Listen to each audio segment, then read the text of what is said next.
bizani sovrinimizni qo'lga qo'ygan qizimiz mana bugun bizning klinikamizga birinchi marta kirib keldilar. Xush kelibsiz. Bizani go'zal xonimiz Aviza va go'zal Sarimjonimni kelib o'tiring. Men xursandman. Mana birinchi o'sha kundan beri boshlagan filmimga yetib keldingiz. Birinchidan xursand bo'ldim. Bu narsani tasodifan menda eshitdingiz. Juda ham qiziq bo'ldi. O'sha anaqada do'konda edingiz, mana joyingizda chiroyli ro'mollar turibdi. Kran o'tirib, izmash qolgan.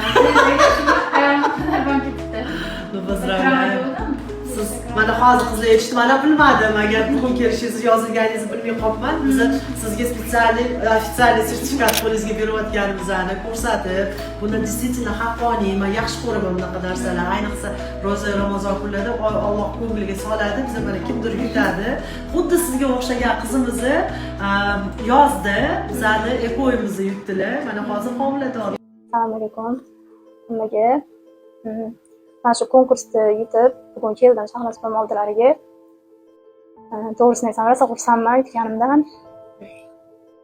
Biz shu gazeta уже 10 yildan beri farzandsizmiz. Shu boshida turmush qurganimizda rosa lecheniyaga bordik, rosa ko'p qatnadik. Lekin shu bo'lmadi. O'sha oxirgi bitta klinikaga borganimizda anaqa bo'lmaydi dedi, nagri, hozir bo'lmaydi sizlarda degandan keyin o'sha keyin borgimiz ham kelmay qoldi. 3-4 yildan beri bormaymiz, umuman hech vaqt qatnamaymiz ham. Mana shu kunlarda shu nasib qildi, shu yerga kelib yetib kelish. Rosa xursandman. Shahnoz opamga katta rahmat.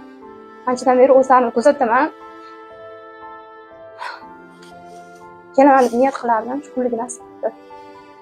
Rahmat katta ko'ngilga.